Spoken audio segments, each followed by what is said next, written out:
Hi, this is Heidi Burgess, and I'm with Guy Burgess. We co-direct Beyond Intractability, and we're very glad to have three people with us this afternoon who were all co-conveners of the Trust Network. We had a newsletter post about the Trust Network a month or two ago. We're very pleased to have these three with us to tell us more about it. We first have DJ Mawn, who's president of the National Association for Community Mediation, and Prabha, whose last name I can't pronounce, so I'll let Prabha help me out on that. Sankaranarayan. Thank you. And Prabha is president and CEO of Mediators Beyond Borders International. And finally, Mads, who I also need help with your last name. Palihapitiya. Thank you. I knew I needed help with that one. Who's with the Center for Peace, Democracy, and Development at University of Massachusetts, Boston. And they're three organizations, and they personally have co-convened the Trust Network, which we're really interested in because it strikes us as a real-world example of what we call massively parallel peace building. And this is an idea that we've been writing about for a number of years. And we've heard from quite a few people that it's too grandiose an idea and it's impossible. Nobody could ever do it. And Prabha and DG and Mads prove that that's not true. So we're really eager to hear from you and find out more about what you're doing and why and how. So who would like to lead us off? I think Prabha should. She was the one who, her and I went around for quite a few years trying to talk to people about the need to develop this.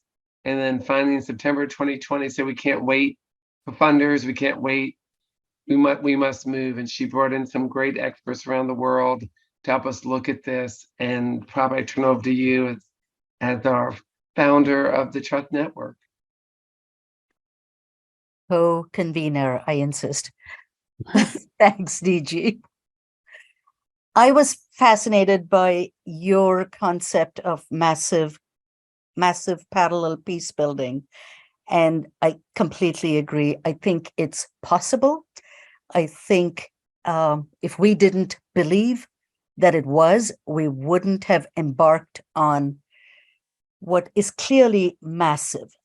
So in 2020, we took on the oldest democracy in the world, frankly, as we saw the continuing signs of politically motivated social underpinnings of continued violence in this country escalating, and clearly felt that the peace-building community globally and in this country had come of age enough to take this on.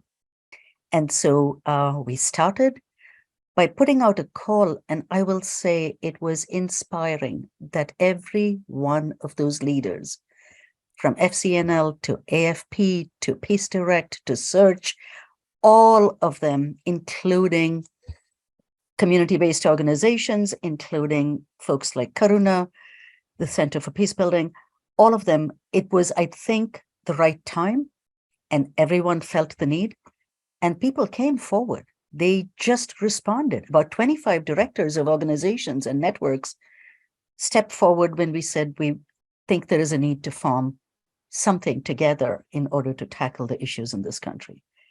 That was the almost explosive beginning of the Trust Network.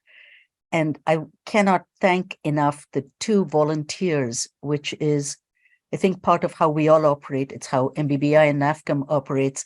And I know, Madhawa, we don't think of graduate students as volunteers, but the graduate students were a big part of it, as were volunteers from around the world. But Sunita and Marcella, two MBBI volunteers at the time, said, tell us what you need. And that began the first year and a half was a constant, ongoing cycle of meetings, of gatherings, of learning from each other, of formulating what we needed to look like, of policy briefs and recommendations to the incoming administration, advocacy recommendations and funding recommendations to the Alliance for Peacebuilding, trainings of community organizations in early warning, early response, exchanges with international organizations.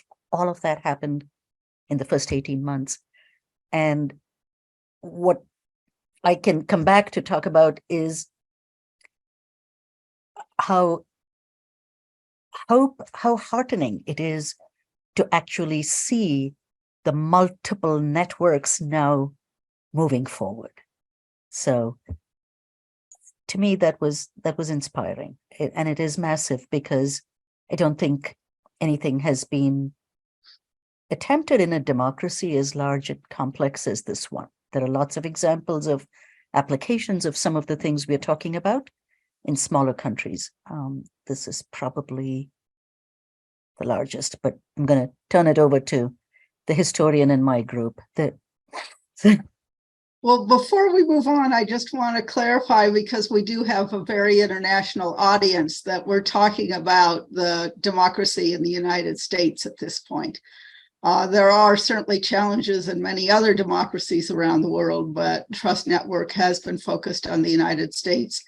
And we find that very heartening, because we have been at BI have been trying to get peace builders, our colleagues, to focus on what's going on in the United States for quite a few years, and didn't get nearly as positive reception as you did, Prabha. And maybe that's because we were too early. Not sure, partly maybe because who we were, I'm not sure. But it's really good to see the peace building community get on this bandwagon now, because we agree it's very much needed. You know, the concept of ripeness may apply here, because certainly when DG and I went around to funders 5 years before this with the same message, we did not get the same response either. So I think the moment in 2020 was one that was unavoidable for most people. And it also might have been the moment when others who had been attempting to do something individually finally found a collective space in which to come together. What was it about 2020 that you think made the situation right? I think it, for us, it was the experts that Prabha was able to give us access to, a particular a peace and national leader in Kenya, who came in and worked with the group and used her form, her model for figuring out the vitality and the strength of a democracy. And in her form, I think the United States was an F or more or less in almost every category.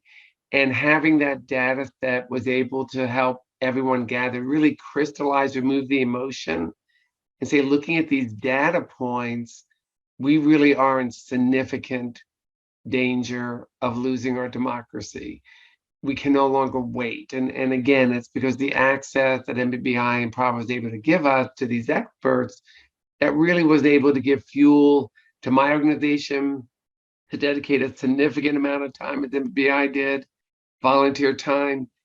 Joe Buck, who was at Kennesaw State at the time, dedicated a significant amount of volunteer time as well, along with dozens and dozens and dozens of other folks.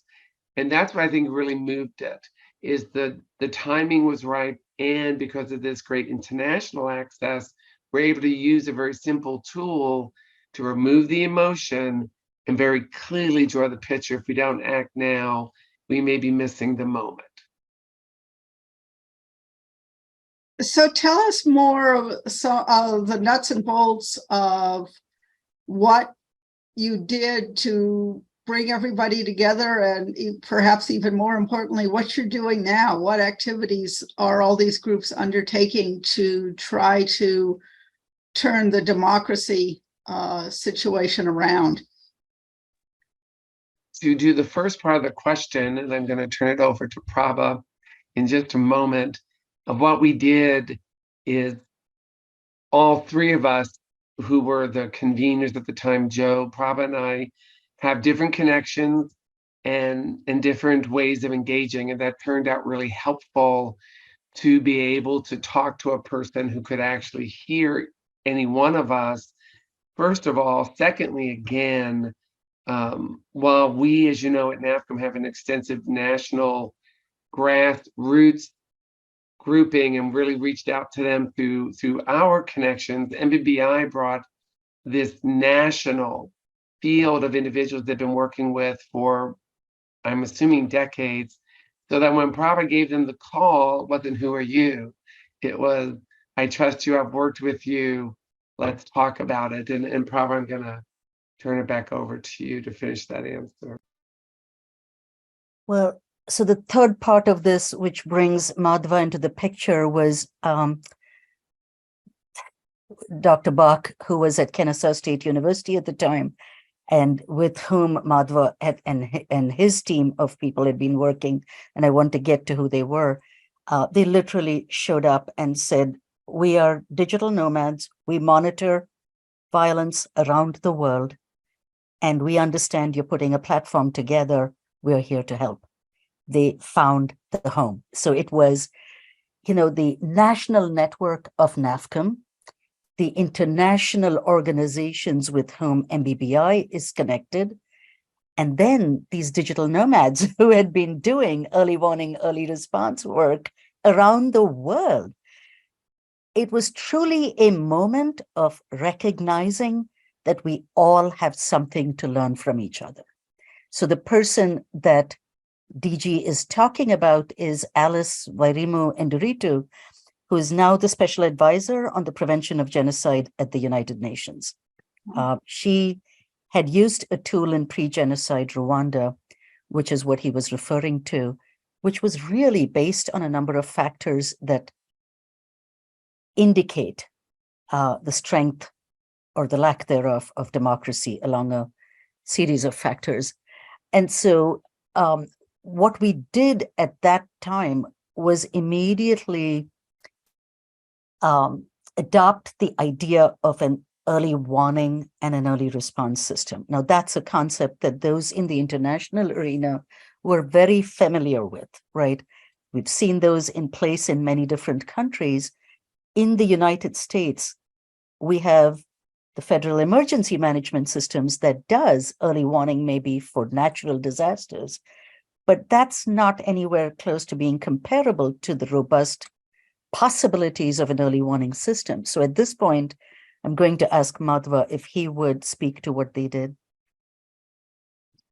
Thanks, Prabha. Yes, around this time, I would say mid 2020, I was looking at all the indicators that I've been trained in as a conflict early warning person, 22 years ago, in Sri Lanka, through Nigeria, various engagements.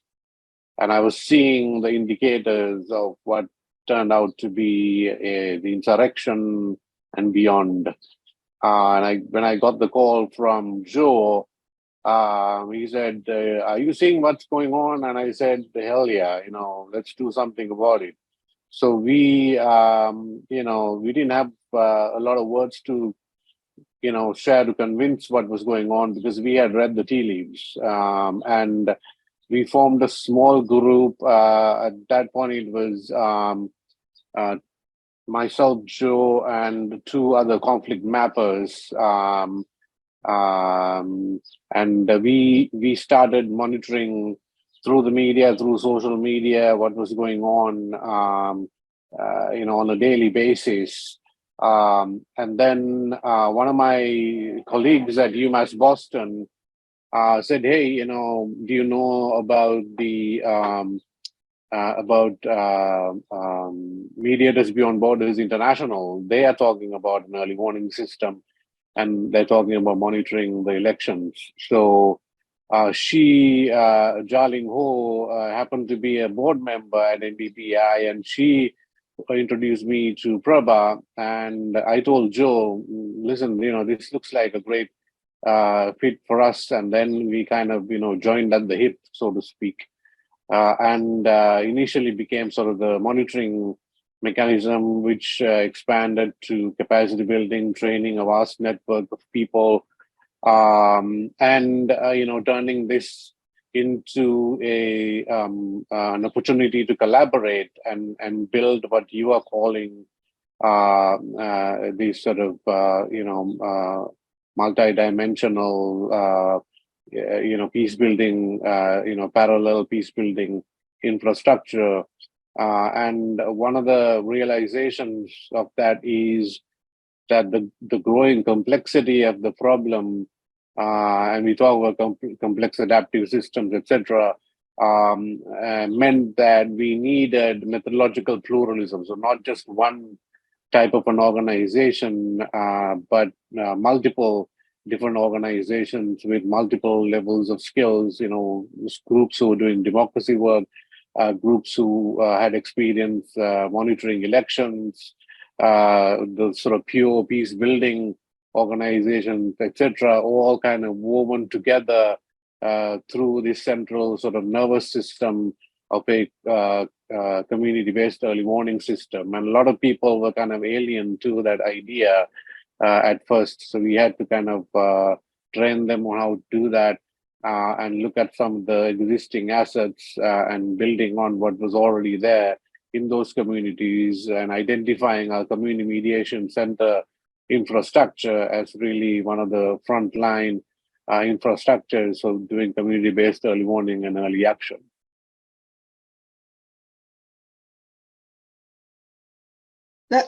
Go ahead. I'm curious as to exactly how this early warning process wound up working. Are there cases where you did in fact have a warning to issue, and how did that work? Did you work with local authorities? Did you, what kind of context or system was set up to actually use this information? Yeah, that's a great question. There are several examples of that kind of partnership collaboration with impact, what we call data to action or warning to response.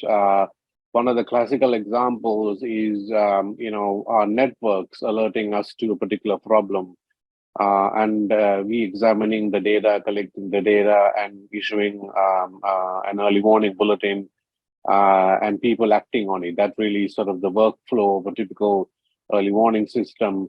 And one of the examples is, in the Trust Network Slack channel, one of the community-based mechanisms had actually shared this report about a particular group that was operating within schools, who was creating a lot of tension in school board meetings, etc. When we investigated that, we found that it was part of a larger pattern of hate groups who are operating in various ways to, bring together some sort of a situation where, the existing sort of mechanisms around education, social cohesion, could be threatened, and we found that this is much more systemic. We found, for example, that some of the hate groups, or what we call domestic terrorist groups, or as they should have been called, had grown exponentially within a matter of a year. So there was a 70% growth in the Proud Boys, for example, and they were turning up in all kinds of places. And there was a strong correlation between these sort of local agitations, these hate groups, and hate crimes. And later on, we were able to predict a strong correlation between these groups and domestic terrorists. And our fears came true in several attacks. For example, the one in 2022 in Buffalo, New York, very clear signs of hate group ideology, the replacement theory. And now we are seeing at least one incident in Florida where accelerationism was cited, and the two members of a hate group called Atomorphin try to attack the electricity grid And with the hope of the idea of accelerationism is to bring down sort of the social orders so that there is a race war that results in bringing down the the order of social order that we now have. And that to us means democracy. And as we have seen on January 6th, democracy and our democratic institutions can be more fragile than we think. So our focus has been to try and warn our groups about some of these attacks, the ideology behind these attacks. Another incident was back in May 2000, almost a year ago, when we warned about these groups targeting LGBTQ, but particularly drag events. Unfortunately, later that year, there was a targeting of in Colorado Springs, a drag event with many people who were killed. Some of these incidents have led to responses at the local level. Some we have not been able to prevent some of these incidences, but I believe we might have had an impact in maybe having a small dent in some of these things. So what we are focusing now is sort of building that data to action or warning to response gap. And this is one of the toughest things to do globally, is to take this information, make it actionable, and have various stakeholders take action, preventative action. But we're still working on that, and there's no silver bullet for doing that. So we're focusing on building this infrastructure, this sort of parallel, multi-dimensional platform, and promoting the methodological pluralism and celebrating that. But we have actually got to put more resources into this platform. This is one of the things that we are struggling with. And this is one of the really good examples of why your thinking about this type of a platform is critical, because we need to look beyond competition between organizations to collaboration and working together and tackling together with the methodologies we have in hand this complex problem, which is multidimensional. So it's not just sort of hate groups and hate ideology, it's the changing sort of demographic landscape, some white working class youth who are being drawn into these groups, what motivates that, trying to understand that, trying to address some of these things. So systemic structural changes that need to be brought about, policy changes, programmatic changes, building of the civic infrastructure, peace building infrastructure, so many things that need to be done. And it's best to sort of, start collaborating than competing. Mhm. Yeah, could you tell us a bit about what your plans are for the next couple of years as the United States goes into another undoubtedly highly contested and dangerous election season? If I may, Gary, I did want to also add to what Madhawa had talked about. Not only is the early warning system about getting early warnings, it's also about verifying the validity of early warnings, particularly through our social media and main media channels. And just wanted to two very, very brief examples, as we had one city where there was a demonstration, someone shot and killed someone else in front of a reporter. The reporter had never seen someone be killed in front of him before, certainly blew up his social media account. And then what we were hearing was, oh, this city's about ready to fall apart. There's going to be this tremendous violence. So we checked in with our centers and serving that city and said, what's really going on? And they cued us in. There is no major thing here. There is no there. It was a reporter reacting to something he had never witnessed before. However, here's a there. Many of us vote by boxes. They pre-election vote, and we don't vote on election day. And in those drop boxes, around those drop boxes, are many individuals standing, coughing, and spitting at people who are trying to drop off their ballot. This is pre, of course, COVID shots and wellness. And so people weren't dropping their ballots off. We then, through the Trust Network, through our media partners, were able to get the word out to this entire state saying, you have a nuisance ordinance. Why are you choosing not to use it? That must be the story. Well, cities and law enforcement didn't want the story to be they weren't enforcing a nuisance ordinance. And we were then reported by centers throughout the state that magically these people who were spitting disappeared and they were now able to access this drop box. That would have blown up when people were not able to vote because of this. So I wanted to give that very small example. Another one's another city that was tense. They were recounting the ballots, if you will. And our center there worked with law enforcement to make it a party atmosphere. So law enforcement was protecting those counting. Our center and their volunteers showed up and they played loud music. They had hats on. They had candies to give out. And the protesters were there saying the election's being stolen while listening to dance music and candies. So everyone talked.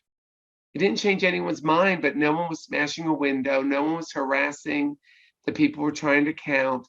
The negative energy level went so down that protest was doing what it needs to do. People felt the election had been stolen, let them protest. However, it wasn't threatening the ability to actually process the ballot. So I do want to add, Madhawa's point is very well taken. It is about early warning.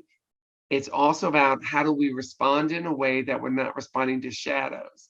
We're responding to what's really going on. So I just thought those are two simple examples. And again, I would turn to Madhawa and Prabha to talk about our next 3 years. They're the brain trust in this trio. So it's taken, I would say, the last couple of years to build that very basics of the infrastructure that we are calling an infrastructure, a national infrastructure for social cohesion and security.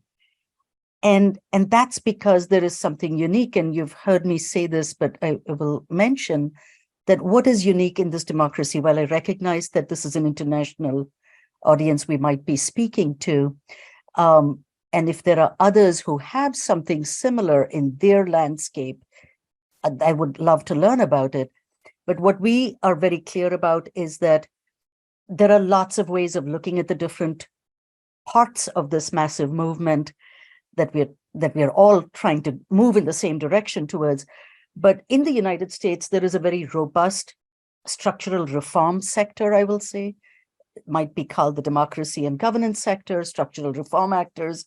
These are well-developed networks and organizations that are growing even more now, that are focused on things like redistricting, ranked choice voting, open primaries. So these are structural reform actors who are now a part of this massive movement that we are talking about, who are then working with the peace builders, the mappers, the analysts, the designers and interventionists for social cohesion and addressing divisiveness and toxic polarization. And then there's another sector, which is the large groups of social and environmental and racial justice actors.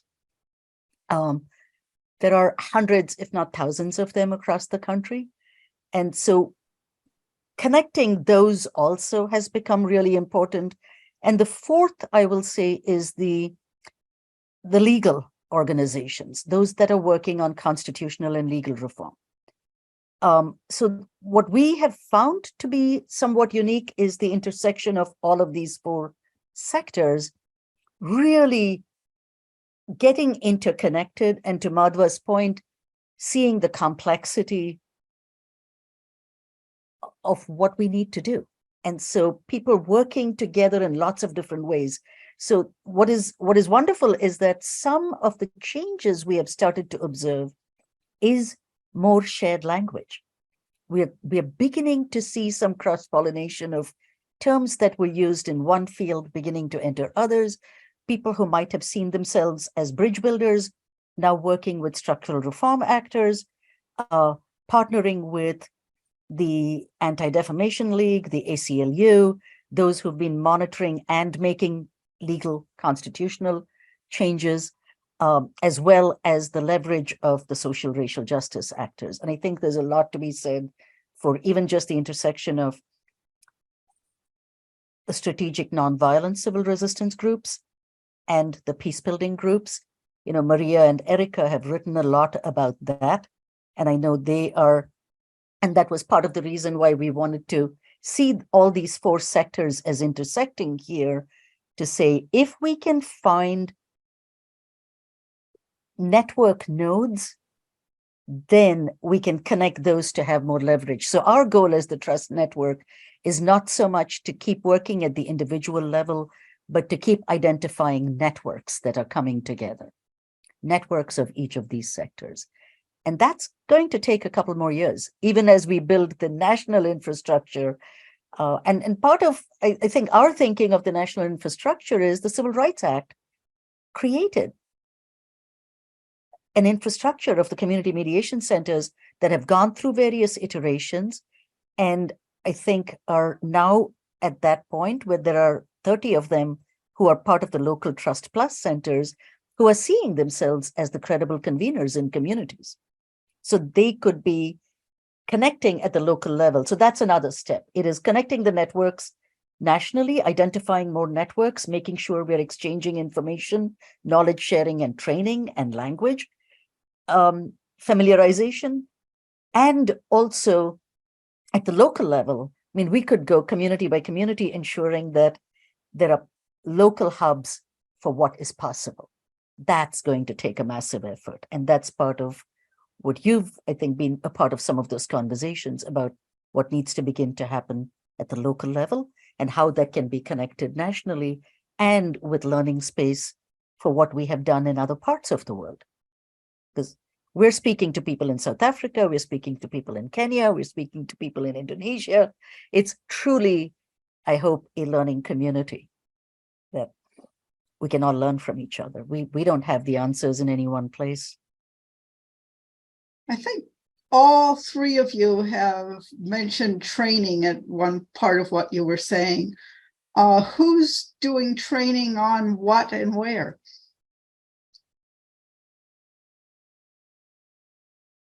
Well, I will say that when we first began, Trust Network was offering training every other Friday on basic topics, concepts to do what Prabha just said, how to create a common language amongst groups that have perhaps a similar desired outcome, but come at it very differently with very different practices.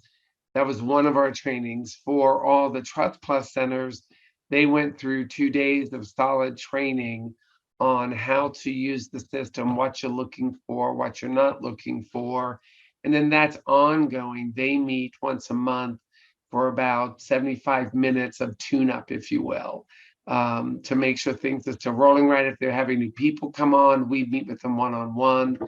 And then, of course, the Trust stakeholders meet monthly for an hour. Again, updates. Sometimes it's a training. I think last time I actually had one. Sometimes it's more of a broader conversation. And then our data folks who are experts in those areas like Madhawa and others meet quarterly for about an hour and a half to 2 hours to talk about what the data really saying, what are you looking at, how are you looking at it. So we're constantly testing, again, the data source, so we're not going after shadows. So that's sort of our big picture process that we've been doing with training anyone who wishes to be a part of the Trust Network. I don't know, Prabha, Madhawa may want to add more to that. Well, I will just add that there are hundreds of trainings now going on. There's a real understanding of the need for de-escalation.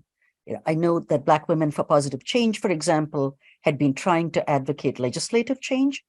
And what they've found now is that there are more people talking about de-escalation as something all of civil society might need to be aware of.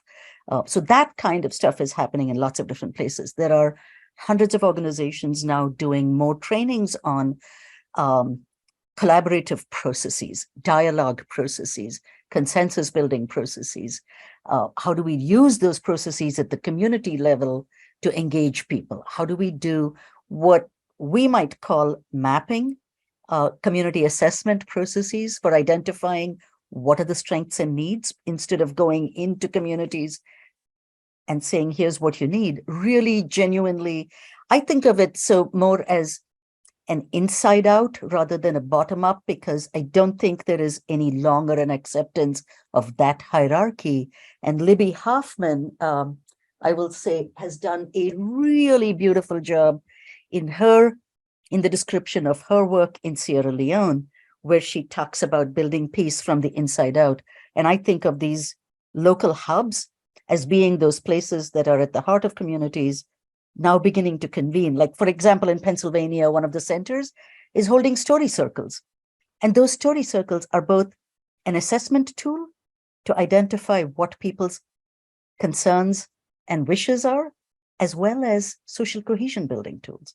So there's amazing stuff like that happening. And then there are models that community-based organizations in cities across the country have been implementing that we are now beginning to raise, shine the light on to say, can we learn from each other? It may be that, what worked in Allentown, Pennsylvania may not work in Louisville, but we can learn principles of practice from each other. And how And in terms of, sorry, let me add one thing to that. In terms of Trust Network's own trainings, we were the first to deliver a systematic training on early warning, early action, meaning how to collect data, verify data, who to send it to, etc. So we were actually the first to actually offer and actually train every single week. I think we were training for a few months all of these various stakeholders on conflict early warning, early action.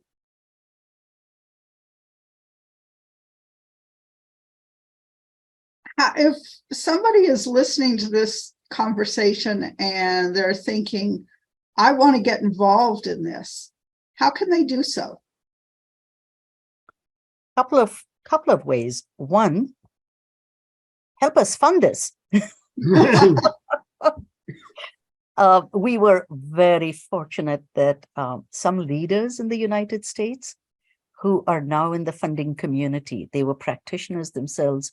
So Melanie Greenberg at Humanity United, Nancy Lindbergh, who's now at Packard, stepped in and said, we'll help. So we started with that.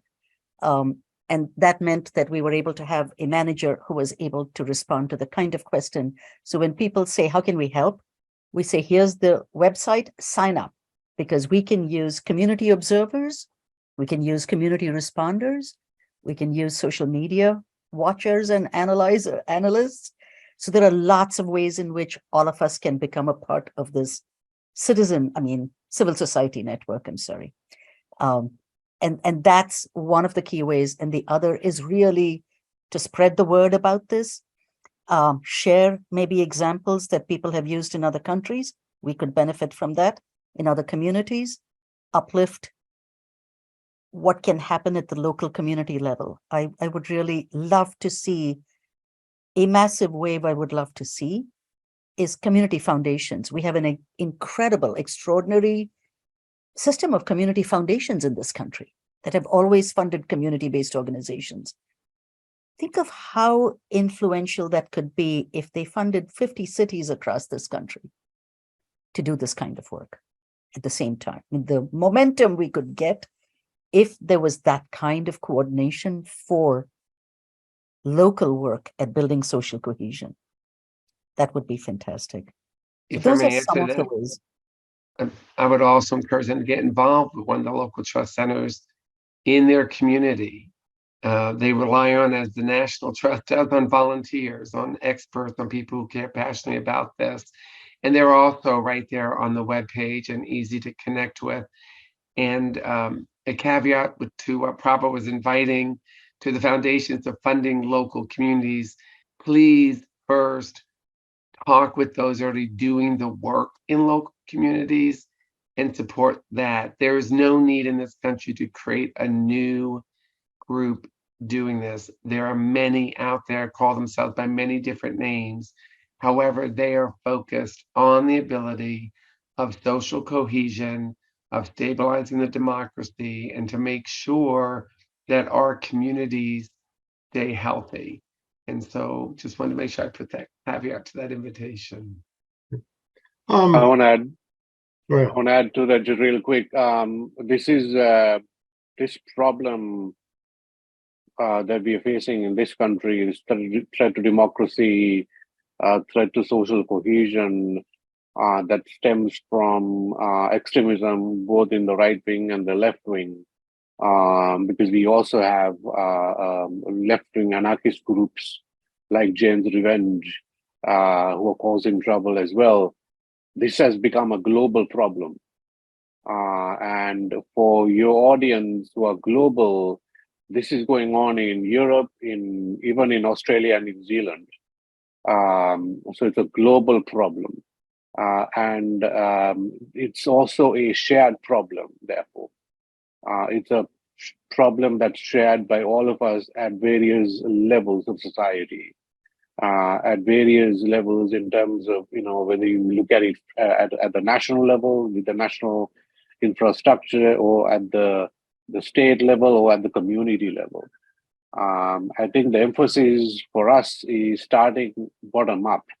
And that's what makes this massively parallel peace building infrastructure, is the real depth of people, if you look at it from as sort of a bottom up approach. Unfortunately, though, we have not been able to bring in enough attention to this, or to frame this in a way that creates a sense of urgency. For example, if you look at these attacks, which are really terrorist attacks, what we saw in Texas, for example, we are failing to call it what it is. And there was an interesting article in one of the media, where we actually, if it was sort of an international group or a particular religious group that was causing these attacks, we would have no problem labeling it as terrorism.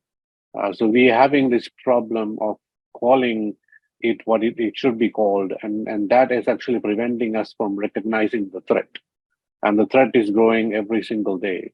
So you have the massive peace building, parallel peace building networks, most of whom might not actually be identifying this threat. So I'm talking about the religious community, the places of worship, the congregations. As you probably have heard, there was a day of hate towards the Jewish community, and there was a lot of these interfaith groups who actually banded together. We need more of that at the community level. We need to work across different organizational silos and boundaries between the community and the police, for example. So that massive parallel peace building infrastructure needs to be woken up. And they need to participate in this globally, because this is not just a US problem, it's becoming a national, international problem.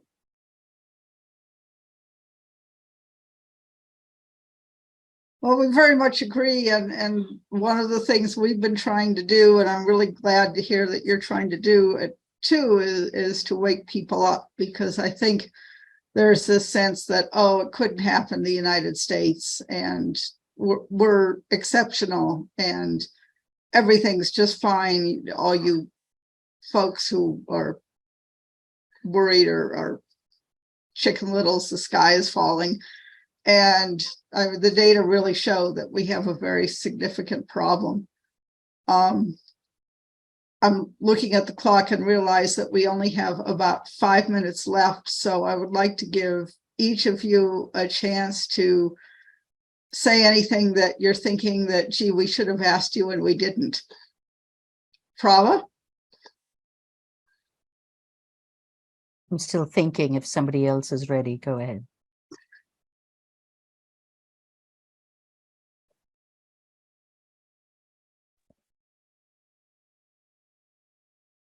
Before the Go ahead, Madhawa. Go ahead. No, I just want to say if Guy had a question, I don't know. I might have interrupted him. Sorry. I just had a question, and we really don't have time to address it, but is how successful have you been in building support from this effort from the conservative side of the political perspective or the political divide, and what lessons you might have on how to do that? Good question.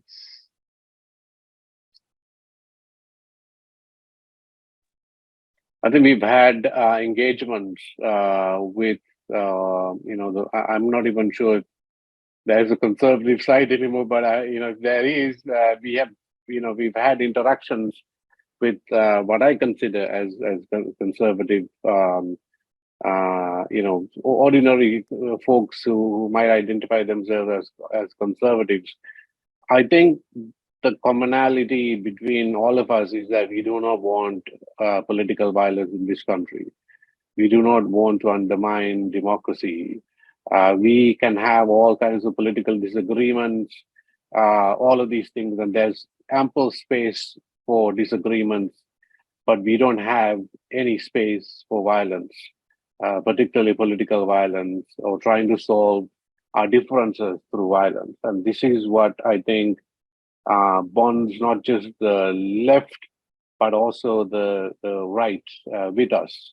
And that's why one of the reasons why we're calling ourselves sort of transpartisan network. Having said that, though, I think the kind of tools that we're talking about might seem more leftist or left-leaning, and perhaps might be a sort of mental barrier for some groups to start thinking that they could align themselves with us. But I think that is a misnomer, misunderstanding.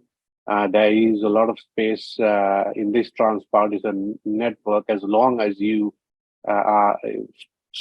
feel that the threat of political violence, the threat to democracy, and our system of governance or social cohesion in this country is harmful, and that we need to all work together. So in that, based on that platform, there is plenty of space for collaboration. Well said. I think Madhva reminded me of one thing we keep talking about, which is really that it's our job to keep the complexity and to not reduce it to binaries. I think very quickly stressed systems resort to simplistic binaries, to black and white. So I have stopped using red or blue or progressive or conservative, because I think the differences and commonalities we are seeing are far more complex than that. And the representation in the community mediation centers, I mean, I have been in conversation in rural Pennsylvania, which is very conservative, with the head of an organization who's working with her commissioners, and they are on board. In the same way, we're working with people in other parts of the country that might have voted in a particular direction during the elections. But I think our responsibility is to move beyond simple binaries and really hold the space for that kind of complexity and say, this work is hard. It's going to take time. We're in for the long haul. I don't think it's going to change quickly. And, as an analyst, I would say disarmament is a term I have used in other countries where there are more guns than people in the country. It says something about the potential for violence. In this country, if I talk about disarmament, I would be seen as somebody who doesn't understand the First Amendment, right? Or the Second Amendment. Sorry. So, what we say as analysts about the indicators and how we adapt that to this context matters, but that means keeping the conversation at the complex level and not simplifying it. Very good point. Something. If I can add, I also think it's the words we use. Many times the authors of the words are from a particular partisan perspective, And when I think it's just from the communities that I work with, I don't work with them and say, we're going to help preserve our democracy. I really we're going to say we're going to help preserve our community and our republic. To me, it is the same thing. Those words resonate, and people there get very involved in the trust network because the words we're using are words that they define as our country, which is community and our republic. And so many times it really comes down to, as Prabha and Madhawa was saying, is talking with folks and hearing them, hearing the commonality of values we share, and not get into this red-blue divide as Prabha laid out. I think it's meant to be simple, red-blue, so that we aren't able to sit down together and really figure out how we want to co-create. So thank you for asking that question you weren't going to ask. Well, I want to thank you, and I want to honor your hard stop at 4:15. So this was a wonderful conversation. We could continue for a long time, but we won't, at least at this point. We will be posting this on the internet after we get your clearance with links to the trust network and the component organizations. So for people who want to learn more, there will be resources available. So once again, thank you very much for taking the time to do this. Thank you. Really appreciate it. Thank you for having us. I wanted to say thank you on the record also for giving us this opportunity. Feels like space that is so hard to find sometimes. I echo that thank you and that gratitude to both of you. Well, hopefully we can expand the circle a bit more. Amen. I- Amen.